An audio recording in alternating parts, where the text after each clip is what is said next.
Halo, balik lagi di Eco Warrior bersama aku Diva dari Ecotourism Bali dan di episode kali ini aku sedang bersama Mas Ari dari Munti Gunung. Halo Pak, apa kabar? Baik-baik, sehat. Oke, sebelumnya makasih nih Pak udah meluangkan waktunya, udah mau nih diinterview sama Ecotourism Bali. Iya, siap. Oke, sekarang Pak, Mas Ari ya? Ya, Boleh mungkin perkenalan diri dulu ke teman-teman di ya, YouTube dan, ceritain sedikit ke kita apa sih Munti Gunung itu? ya, terima kasih turisme ya. Salam sejahtera, biar semangat. Perkenalkan saya Ari Wibowo, dipanggil kadang Ari, Ari Wibowo? Ari Wibowo. Mungkin kayak artis ya, tapi sebenarnya jalurnya berbeda. Oh beda.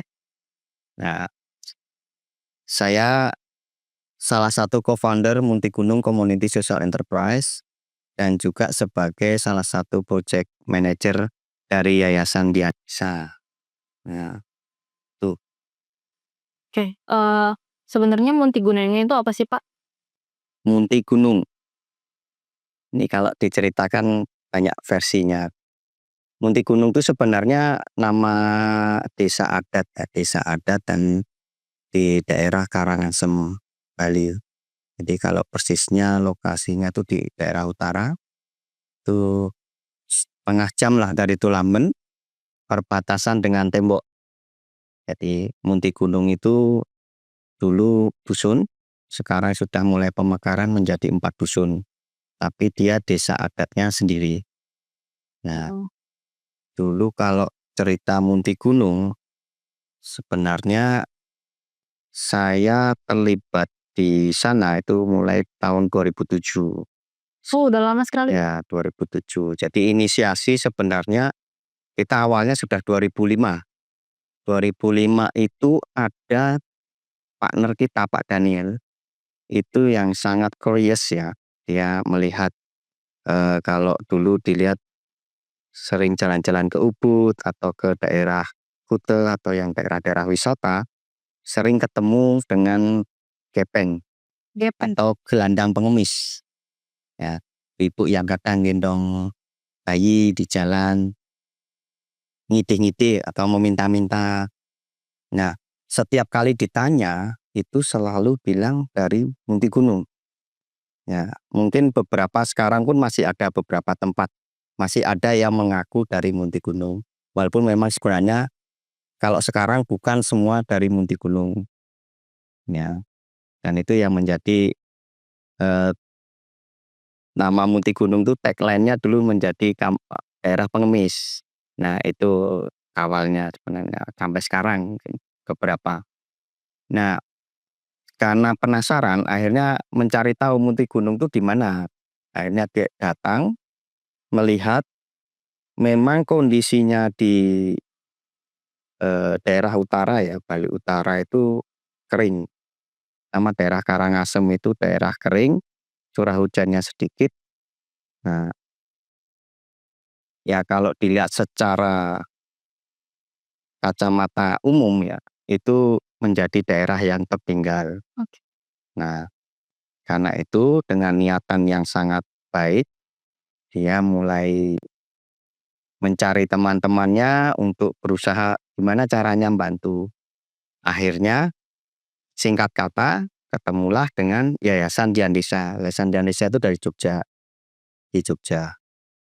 Nah, akhirnya kami eh, melakukan asesmen atau pendataan awal untuk mencari tahu bahwa pertanyaan benak kami di awal itu kok Bali ada seperti ini kan.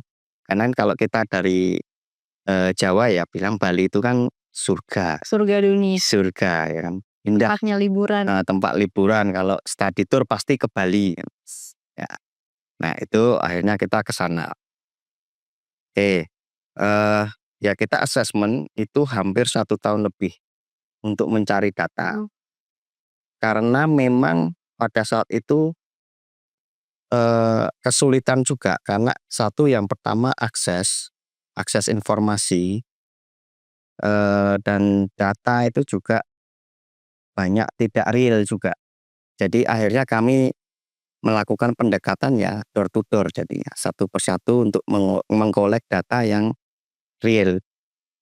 dari jumlah penduduk sampai kondisi rumah tangga, keluarga, ada apa di sana. Terus akhirnya kita memetakan beberapa permasalahan. Yang pertama itu kan eh, air. Air itu menjadi yang vital, basic needs.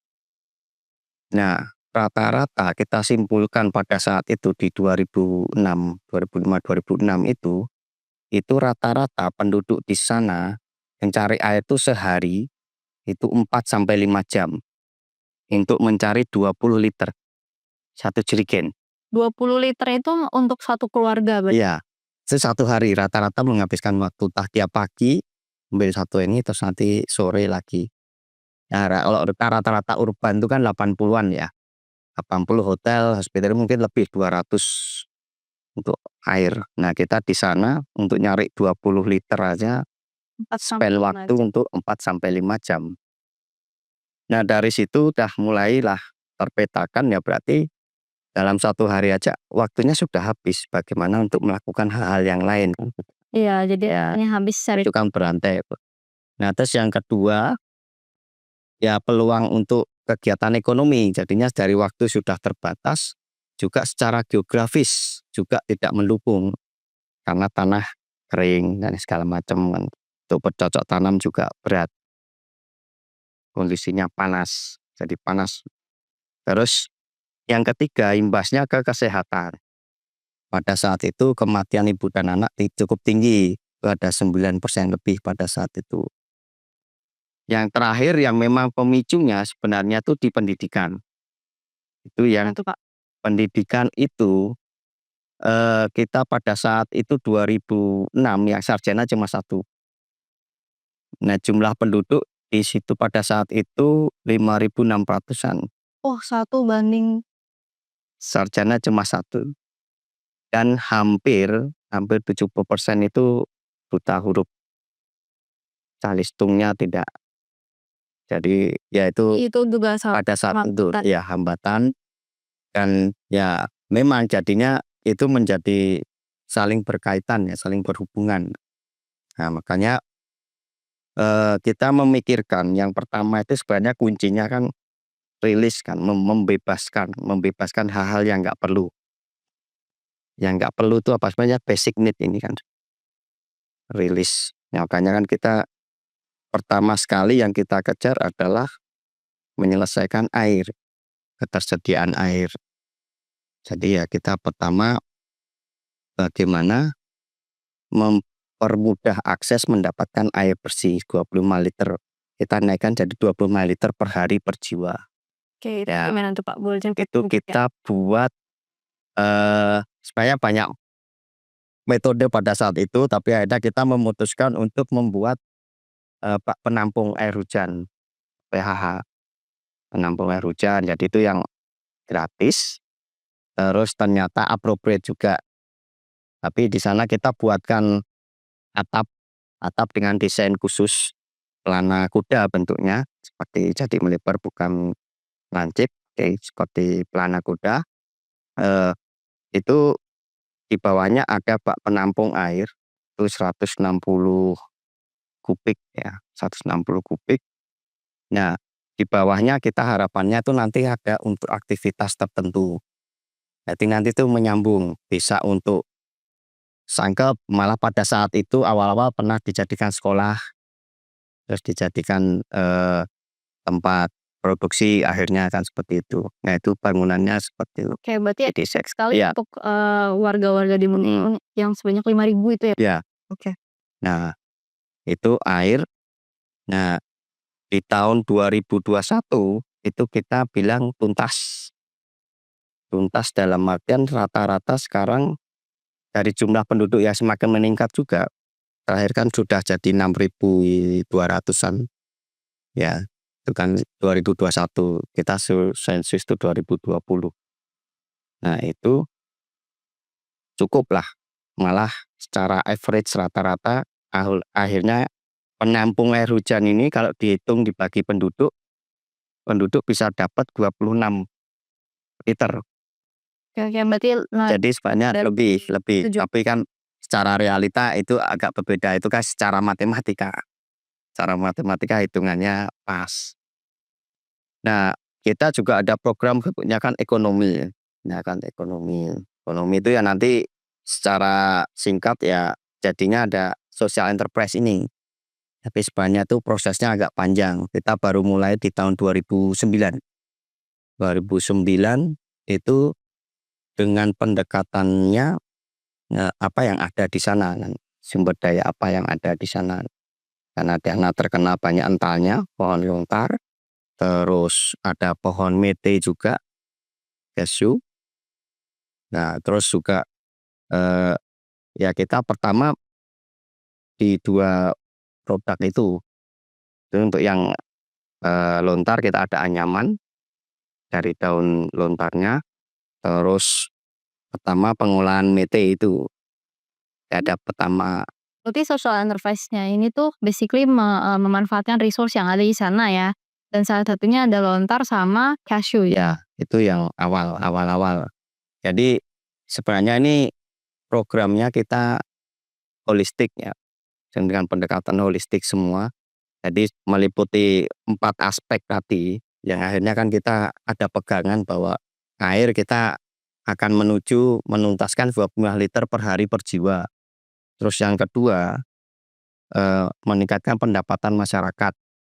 Kalau dulu kita goalnya sebenarnya secara angka itu 1.000 orang bekerja, itu goalnya. Tapi kita adjust sedikit, ada penyesuaian karena tidak sekadar number, angka, tapi akhirnya kita kesejahteraan yang dikejar.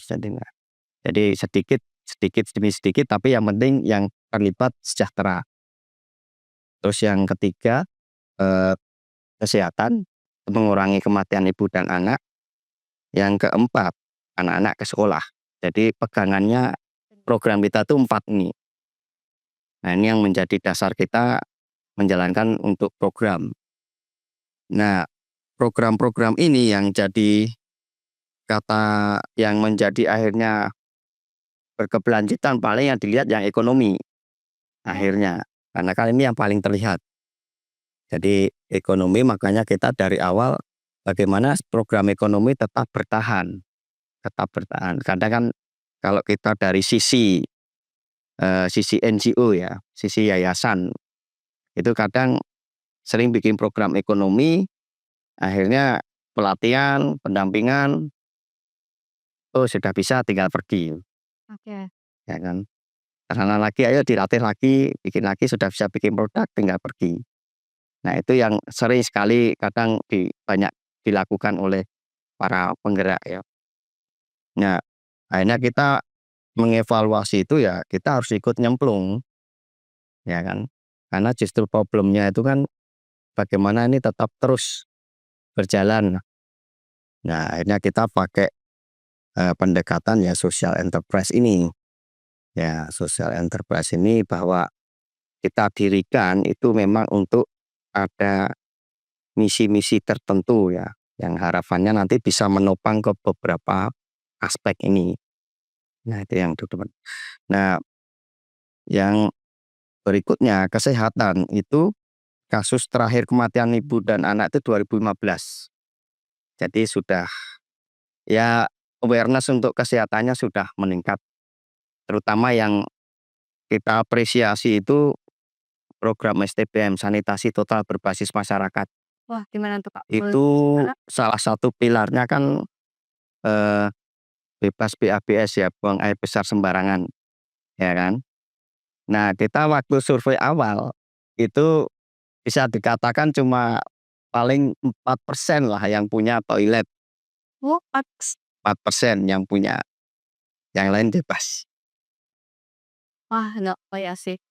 Karena kan ya kalau kita di kampung itu kan tanah luas, terus ini ngumpet di sana, terus Iya sih. ya terus eh, akhirnya di perjalanan yang itu malah 2011, 2012 ya. Itu dengan pendekatan tertentu, dengan metode tertentu, akhirnya masyarakat aware dan mereka membangun sendiri toiletnya. Sekarang 96 bisa mengakses toilet. kebalikan. Yang 4% ini sharing sebenarnya. Tapi bisa dikatakan ya persen pun ya sharing? ya sebenarnya itu sharing. Jadi itu ada hitung-hitungan ODF. Makanya kalau beberapa malah dulu program ODF. ODF itu singkatannya saya agak lupa saya. Tapi itu intinya deklarasi untuk bebas BABS. Deklarasi untuk bebas BABS itu salah satunya di Munti Gunung. Itu sempat berhasil. Tuh. Berarti yang tadinya awalnya 4% sampai Malah sekarang juga 96% ya? ya. Ya itu yang untuk kesehatan. Nah pendidikan itu program yang paling terakhir di kita. Itu baru 2022 kemarin dimulai. Baru banget ya? Ya baru dimulai. Jadi setelah itu sih sebenarnya ada program sub-sub kecil lagi ya yang baru isu terakhir kan sampah ini. Kita udah mulai juga dari barengan hampir pendidikan terus penanganan sampah. Nah itu ya sederhananya untuk program yang Munti Gunung ini jadi kita urutannya air terus bisa ngisi perut. Kalau sudah bisa ngisi perut baru bisa berpikir hidup sehat, baru bisa mikir sekolah. Jadi itu sih sambungannya. Makanya ini programnya berurutan. Nah, spesifik ya lanjut ke yang social enterprise. Nah, ini yang peran yang sebenarnya eh, menarik untuk di ini ya. Karena sebenarnya yang jadinya survive untuk berikutnya yang dikejar dituntut adalah ini. Karena kan kalau program yang lain itu kan sifatnya bisa selesai kapan aja. Tapi kalau mau merubah picture dari tagline ya miskin atau ya stigma negatif dari Munti Gunung ya salah satunya dengan beberapa produk-produk yang kita hasilkan. Ya, jadi kan program ekonominya. Nah, program ekonomi ini awalnya bagaimana kita mengisi waktu yang tadi 4 jam, 5 jam tadi kosong karena kan sudah dekat. Paling ngambil air cuma sekarang butuh 10 menit, 15 menit karena sudah dekat, masing-masing sudah dekat. Dan itu berarti masih berjalan sampai sekarang ya, Pak? Ya, sampai sekarang. Nah, kita mengisi waktu yang kosong itu dengan aktivitas yang bisa mendapatkan pendapatan. Nah, jadi awalnya idenya seperti itu. Nah, salah satunya akhirnya di 2019 ya ini kan udah berjalannya lama. Banyak yang ada yang berhasil, ada yang gagal, ada yang jadi kan nyoba-nyoba semua macam, ada produk pun nyoba macam-macam ini. Kita tanam itu ada rosella dulu sempat lidah buaya, akar wangi, terus beberapa ini ya yang tanaman yang mudah tumbuh, ya termasuk labu. Labu itu juga, labu kan nanti buahnya untuk bikin kerajinan, itu sempat kita ada unit itu, kurang berjalan tutup. Kayaknya biasanya gagal itu kenapa ya, Pak? Eh Apakah ada yang ada satu juga ini, dari ketersediaan material. Material dalam artian kan kita mengadakan sendiri kan, itu ternyata tidak lestari, ya kan. Terus yang kedua, eee, ya analisa market ternyata. Nah ini menarik juga sebenarnya, ini kan banyak dialami oleh teman-teman kita dan penggerak social enterprise juga, bahwa ketika kita memang berada di melakukan produksi di daerah-daerah yang rentan atau dengan ada misi sosial, itu rata-rata biaya produksinya tinggi, ya kan, rata-ratanya kan biaya produksi tinggi, akibatnya kan penjualan akan lebih tinggi. Nah, kalau memang produk dia agak sama dan mudah didapat di pasaran juga, nah ini kompetisinya akan kalah kan. Nah, ini yang kadang berat, karena kan ini sangat niche market sekali dan kalau niche market ini juga tidak lestari kan juga lama-lama tutup kan gitu kan. Nah nah itu yang beberapa yang tantangan kita ya. Cuma produk kita tuh akhirnya ketemulah 3 makanan, terus kerajinan, sama trekking. Oh, trekking. Kalau Ada trekking trekking. itu yang di Munti Gunung? Ya, Munti Gunung itu jalan. Jadi kita ngelihat. Nah, kalau yang makanan itu kita ada beberapa produk yang bisa kita bilang itu 80% memang source-nya dari lokal sana. Ya kan? Mete, cashew, terus gula. Cashew, gula. Ya, gulanya gula lontar ya, dari pohon lontar. Terus ada mangga. Mangga. Nah, yang ini rosella. Rosella itu kita coba tanam di sana dan ternyata berhasil. Berarti rosella itu bukan asli? Bukan asli dari sana. Kita coba bawa bibit, Bawa dari tanamkan. luar bibitnya, terus nanti mereka Masyarakat tanam semua, terus akhirnya kita tampung, kita proses menjadi beberapa produk. Oke, ini ada di salah satu ini ya, Pak? Ya, ada. Ini teh keringnya. Ini apa ini? Ini teh rosella, teh rosella. Nah, itu variannya salah satunya ini jadi garam. Jadi si Ini dried flower-nya ini bisa jadi kita mix dengan garam jadinya. Jadi rasa rosella dong? Ada sedikit. Ini kalau untuk salad atau fish stick itu jadi biar agak merah-merah sedikit. Untuk makan. Ya, ini memang untuk makan. Terus ini ada mete, ada gula. Ya, coba lihat ya, Pak ya.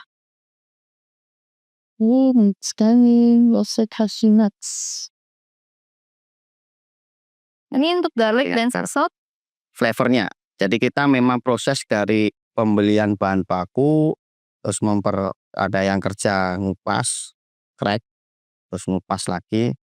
Itu kalau main-main ke sana baru ngeliat kenapa kok mete bisa mahal. Itu main-main ke sana, nanti bisa tahu prosesnya ternyata panjang. Jadi prosesnya itu panjang. Kalau sama-sama mau main-main ke sana bisa tahu. Jadi nanti supaya menikmati mete itu nggak langsung dimakan, pelan-pelan gitu. Ini ada moringa salt juga ya, Pak? Ya, kita moringa juga membudidayakan di sana.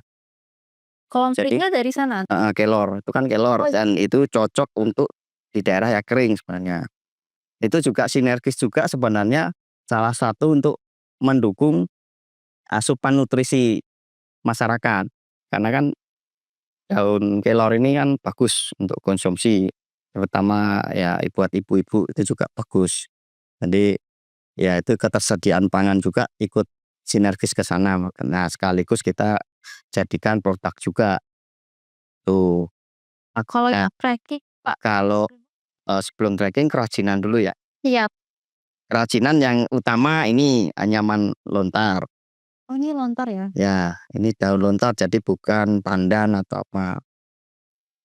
Nah, kita jadikan di sana salah satunya kita gabung jadikan kemasan kita. Jadi kemasan di makanan. Ya, salah satu untuk ini. Karena kalau berdiri sendiri kadang marketnya susah. Marketnya. Sorry Pak, Ya. ini ada cashew nut Ya. dalam. Jadi kita buat untuk seperti gift atau souvenir. Ya, bentuknya sih bisa macam-macam sebenarnya, tapi yang marketnya terus ada ya kita gabung ini jadinya lebih menarik. Oh, ini berarti banyak yang ini ya, dried mangoes, cashew nuts, sama Untuk kontennya bisa dari berbagai yang produk kita hasilkan. Nah, kerajinan itu tadi sudah ya lontar, terus kita ada juga bikin anyaman gantung, hammock. Oh, hammock. Ya, hammock itu kita ada juga di sana. Terus kita ada anyaman dari ate itu yang kayak seperti di Lombok itu seperti rotan kecil, itu juga ada. Terus kita ada unit untuk jahit, biasanya kita end produknya tas untuk tas belanja, tas-tas segala macam, ada dompet. Terus yang terakhir yang masih program untuk livelihood ya, kita batik. Jadi di sana ada batik yang tulis dengan pewarna alami. Jadi itu masih livelihood, yang kita katakan program livelihood itu berarti masih belum bisa lepas landas ya, masih ada pelatihan, proses penyempurnaan kualitas dan segala macam, masih dalam inkubasi lah kalau bahasa sekarang. Kalau yang lain-lain tuh kita sudah mandiri, dalam artian yang makanan tuh berarti kita sempat bentuk PT.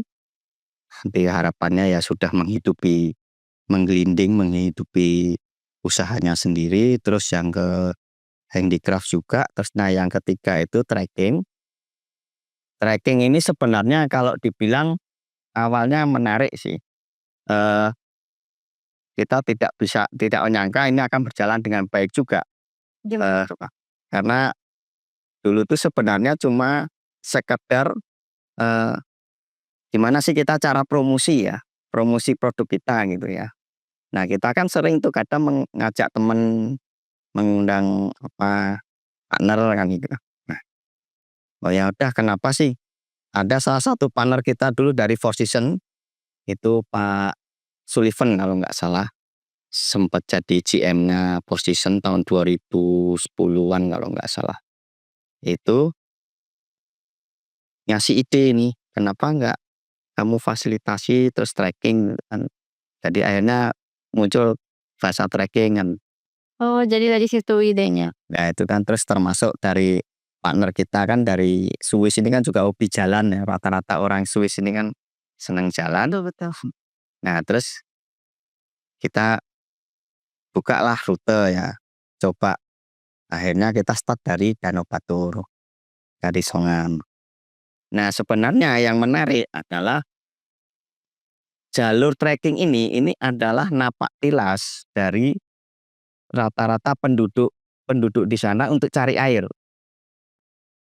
Yang dulunya 4 sampai 5 Ya, jam. yes. Jadi dia dulu tuh dari rumahnya itu naik ke bukit. Nah di balik bukit ini kan Danau Batur. Nah itu dia ngambil air ke situ, jalan kaki pakai bawa ember. Nah jadi itu Ember seberat itu. ya, jadi berangkat pagi-pagi terus nanti pulang lagi. Ya memang ada beberapa cerita ya, kadang jatuh, ya balik lagi kalau tumpah ya PR sekali ya, jatuh terus balik lagi. Nah itu Iya, kalau jatuhnya pas masih deket, kalau udah jadi nyampe kalau rumah jatuh. trekking ya itu nanti akan salah satunya ya spotnya, karena yang guide-nya itu juga rata-rata ibu-ibu yang di sana. Jadi nanti pasti akan cerita, ini tempat saya dulu ambil air. Ya, Jadi kayak ada namanya sejarahnya juga. ya setelah itu kan rute berikutnya kan mengunjungi titik-titik yang produksi ini sebenarnya. Nah tadi kan nyambung ke yang bak air itu. Sebenarnya ada beberapa bak ini yang difusikan menjadi tempat produksi. Jadi tempat produksi kita nggak jadi satu, jadi kayak pindah-pindah. Nah trekking ini mengunjungi beberapa tempat produksi ini. Oke, berarti sekalian tur lah ya? Ya sekalian tuh. Oh betul, oke Mas. Berarti ini semua benar-benar, 100% dari produksi produksi dari Angti Gunung ya? Memberdayakan sumber Makanya daya manusia di itu salah satu tool kita untuk marketing sebenarnya, trekking itu marketing tapi akhirnya bisa menjadi unit kegiatan tersendiri, unit ekonomi tersendiri. Oke, nah sih menarik sih trekking-nya. Oke, lalu nih Pak, dengan udah semua, usaha-usaha mending gunung sebenarnya sisi sustainability-nya itu dari mana sih? Dan kalau misalkan melihat ke SDG, kira-kira nomor berapa sih Pak yang dijala Kalau ini jadi goal? SDG ya kemungkinan sih ada, ya poinnya itu kan irisan semua ya, tapi di kami ya kalau melanjutkan yang kita prioritaskan sekarang di social enterprise-nya, karena kan memang program sudah semakin sudah lebih kepada supervisi dan melihat kan. Nah kalau di social enterprise-nya sendiri, kita itu kalau roadmap-nya ya kan ada 3 ya, dari sisi ekonomi, sisi sosial, sama sisi lingkungan ya. Nah kalau sisi ekonomi kebetulan kan kami ini juga membernya Fairtrade Indonesia, Forum Fairtrade Indonesia. Nah itu juga di sana juga secara bisnis etikanya ada guideline-nya juga dan nyambung juga ke SDG ya. Betul. Nah tapi kalau melihat ke SDG secara khusus ya paling kita melihat enggak. Oke, lanjut aja, Pak. SDG itu ya pilar pertama paling kan kita, tanpa kemiskinan, itu yang kita titik beratin ya secara ekonomi, karena yang terbaru aja kemarin di 2024 ya sempat BPS itu mengumumkan kan Karangasem masih menjadi daerah yang miskin, masih kemiskinannya lumayan tuh 6,65% kalau nggak salah ya. Itu berarti masih ada sekitar 27 ribuan lebih. Nah, itu kan penyumbangnya salah satunya daerah Kubu ya. Kubu bisa dikatakan daerah Muntigunung sekitarnya. Nah, itu yang masih dikategorikan masih banyak masyarakat miskin yang dengan indikatornya kan kalau di Karangasem itu kan mereka hanya mampu belanja mengeluarkan uang sebulannya kan 450-an ribu lah. Nah, itu dan itu berarti kan masih menjadi PR kita bagaimana itu mengangkat supaya tidak ya kemiskinan berkurang lah. Salah satunya kan di Muntigunung ini kan kalau bisa itu kan punya pendapatan yang cukup. Nah, karena dengan berbagai program ini sebenarnya selain kita menciptakan lapangan kerja juga sebenarnya kita membeli dari bahan baku mereka. Nah, itu kan dampak tidak langsungnya kan ke sana nyambung terus. Nah, terus yang kedua itu ada pilar eh, create pekerjaan yang layak dan pertumbuhan ekonomi ya. Itu pilar 8 kalau nggak salah. Itu ya aktivitas ini mudah-mudahan kan bisa grow terus kan.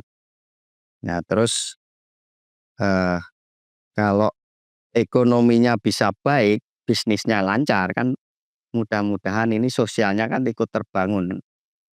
Walaupun dengan prinsipnya kita di social enterprise sebenarnya kita sudah memasukkan beberapa komponennya dengan mempertimbangkan aspek sosial dan lingkungan sebenarnya.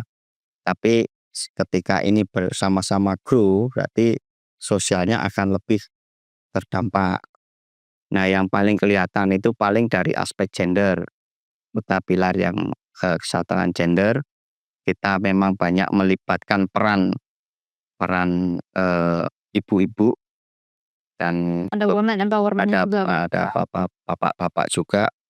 Tapi ya sebenarnya itu juga harus bagaimana peran ibu-ibu juga tidak hanya sebagai pekerja kan, tapi kan dia sebagai leading juga. Nah, kita memang ada proses ke sana, kaderisasi, terus yang jelas nanti ujung-ujungnya kan berarti kesenjangan ini berkurang. Itu kan pilar keberapa itu ya? 10. Berkurangnya kesenjangan pilar ke-10.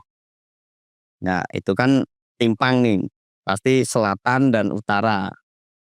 Kalau nggak ada yang mengerjakan di utara kan ini makin lama Bali ini makin miring terus kan gitu kan. Ini yang harus diperhatikan bersama ya. Sebenarnya memang makanya kita mencari hal yang apa sih yang bisa dibangun dibentuk di daerah antara. Karena memang sekarang ini di daerah selatan udah over tourism. Iya. Jadi kayak terlalu banyak nih di selatan. Sudah penuh. Harus ada penyebaran memang Ya, kayak penuh. over tourism lagi. Ya.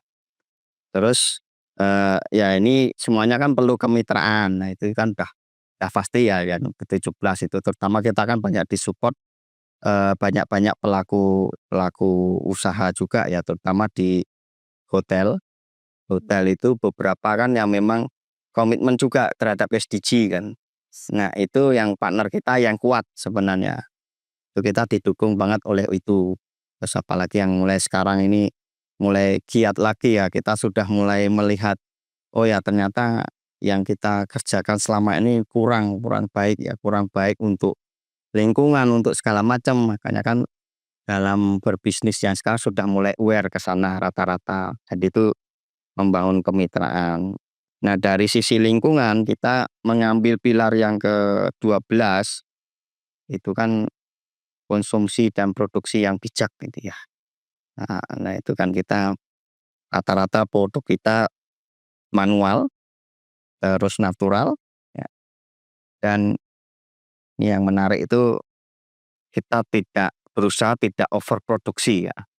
Makanya itu memang kadang antara bisa diartikan ya, kalau ada orang memandang ya bisa banyak sisi.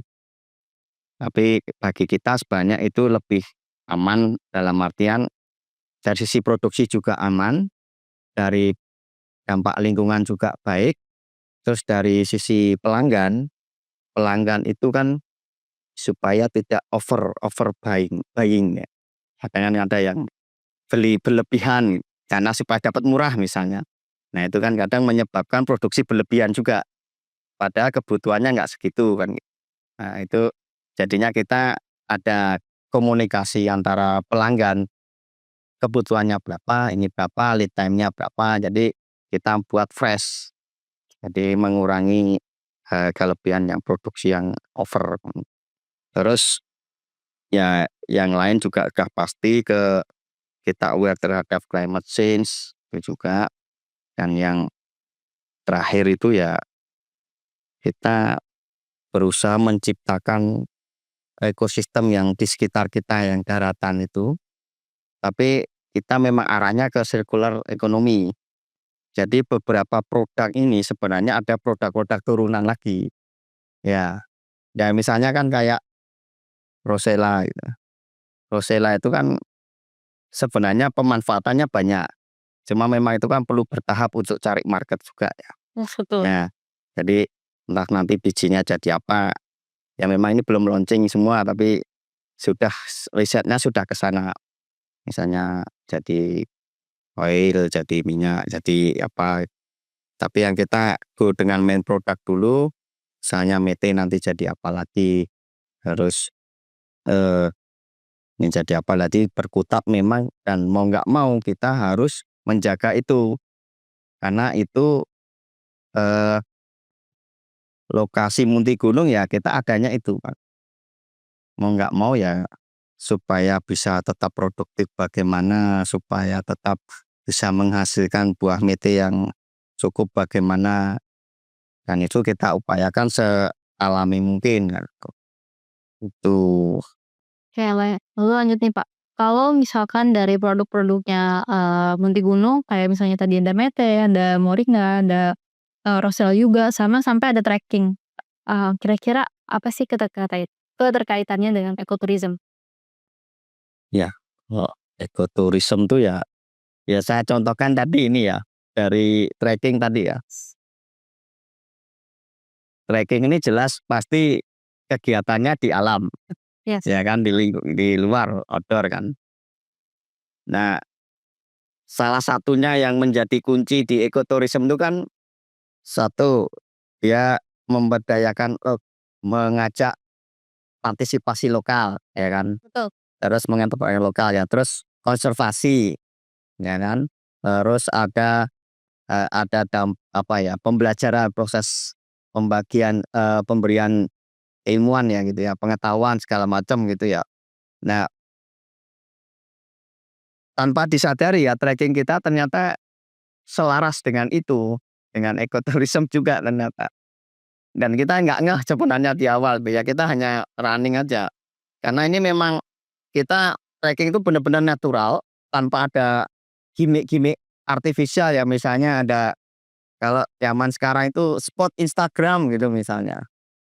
Semuanya masih Semuanya benar-benar natural. upload Instagram atau Ramza foto Ada ya.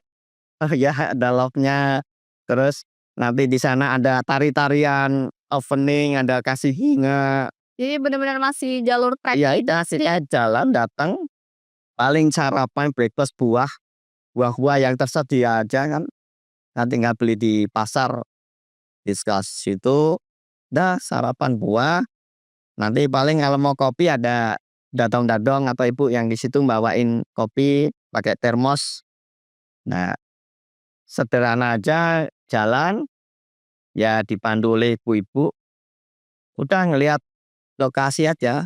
Ya ya sebenarnya yang lokasi yang dilihat itu juga sebenarnya hari-hari bekerja, tanpa ada trekking pun ya bekerja kan.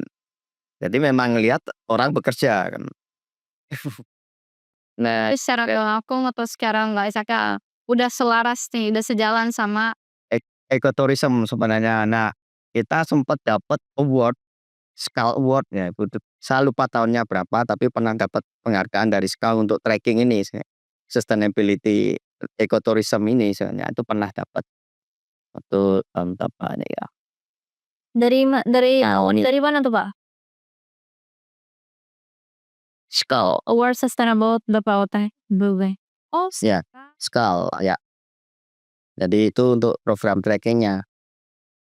Nah itu sampai sekarang masih berjalan dengan baik dan respon dari beberapa tamu ya, tamu sih baik semua, karena memang kita batasi tidak over capacity. berapa tuh, Pak? Kalau Itu kita satu pack maksimal 1 hari itu cuma 10.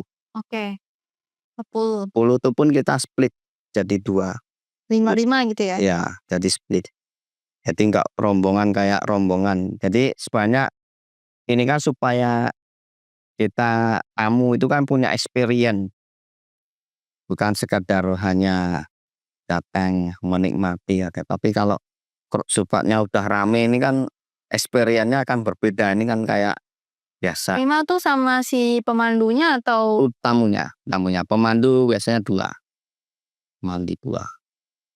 Jadi memang itu dibatasi per hari supaya juga ya sebenarnya juga sama, kita tidak yang bekerja pun tidak terganggu. Kalau didatengin orang 20 orang, ya ini yang kerja malah bingung ini lagi batik gitu, ini lagi nge-crack mete ditanya-tanyain terus ya nggak dapat duit ya nanti. Nah, terus nih, Pak, kalau misalkan kita trekking tuh ke si tempat tempat pembuatan mete misalnya, itu nanti si, tamunya bisa kayak ikutan experience Bisa ada bisa kalau dia tertarik ada beberapa tempat yang bisa dia experience Pak. Tapi rata-rata ya banyak yang tertarik itu di batik ya biasanya ya itu karena itu hal yang menyenangkan ekspresi. Kalau mete kadang susah kan dia ada pisau kan, dengan pisau terus kalau kerajinan nganyam kadang ada kalau ada yang mau bisa. banyak, berarti banyak sekali ya? Ya lumayan sebenarnya kalau di ini ya cuma memang terkendalanya tuh ini, jarak ya, lebih kepada jarak. Karena untuk sampai ke sana saja perlunya 2 sampai misalnya dari Ubud ya, dari Ubud aja 2 jam. Kalau dari Nusa Dua ya 3 jam. Berarti dia 6 jam hanya untuk bolak-balik. Ya kan 6 jam, belum di sana. Padahal di sananya kita memang cuma sebentar sih, half day aja. Tapi, kalau sekarang terasa, apalagi waktu pulangnya ketemunya traffic, cek. Nah itu makin berapa jam itu. Itu yang kebanyakan sekarang, ada kendala dan ya itu tadi tidak meratanya. Nah kebanyakan tamu itu kan dari selatan semua, bukan dari utara. Kecuali kalau utara sudah merata, ya mungkin mereka lebih akses lebih dekat kan. Berarti sebenarnya biar enak mau nggak mau harus stay di sana semalam ya, Pak, ya? Ya kalau mau lebih rileks ya, Di sana apakah ada kayak penginapan gitu? belum, kalau beberapa di utara ada tapi belum banyak. Di Munti Gunungnya? Di Munti Gunung belum ada. Kita memang belum ke arah sana sih, belum. Lalu nih, Pak, Munti Gunung ini kan udah, inisiasi awalnya dari 2005 ya? Ya. Kemudian sampai hari ini, Ya. gitu. Apa sih, Pak, yang menginspirasi, Bapak dan teman-teman untuk terus nih, ayo kita, kembangin terus Munti Gunung? Kalau ditanya pertanyaannya pribadi ya, pribadi dulu ya. Kalau Boleh. saya pribadi, saya tuh happy-nya tuh ketika datang ke sana, itu ketemu ya bisa dijadikan sekarang keluarga baru ya, ibu-ibu yang bekerja atau apa itu senyum itu itu kebahagiaan yang ini ya, kebahagiaan yang tidak terkira ketika dia senyum, Pak, siang Mas Ari," itu tuh sudah senang ya jalan-jalan keliling kampung itu nyapa. Nah, itu ya sebenarnya ini sih menariknya, ya itu yang menguatkan kita sebenarnya kenapa ya kita harus berjalan ini belum selesai. Karena kan memang kita di mindset kita perubahan ini terjadi nanti alih generasi. Karena misalnya yang kemarin dahulu tuh dampaknya kan gepeng, orang gepeng gendong. Dari bayi sudah dilihatkan kalau dapat uang kayak gitu. Udah agak besar juga suruh begini-begini kan. Nah itu gede ya taunya juga cari duitnya begitu. Ya kan. Nah ini kan gimana caranya, ini kan diputus kan. Diputus ya salah satunya kan pendidikan. Tapi kan kalau pendidikan itu kan belum cukup kalau di kampung memang nggak ada apa-apa kan gitu. Ya udah, mau nggak mau ya kita harus ayo melakukan sesuatu di kampung kan. Supaya ada opsi. Kalau kamu memang beredukasi lebih baik, bisa mendapat peluang yang lebih baik di kota, ayo go. Tapi kalau di kota tidak bisa bersaing, ya minimal di kampung kamu ada opsi ini. Ya kan, kamu bisa bekerja di kampung atau memberdayakan sesuatu kan. Nah kita sebenarnya dalam ranah di sana, memberikan opsi. Ya kan? Karena kan ini yang jadinya kalau bahasa sekarang jadinya inklusif ya. Inklusi, jadi kita membuka semua,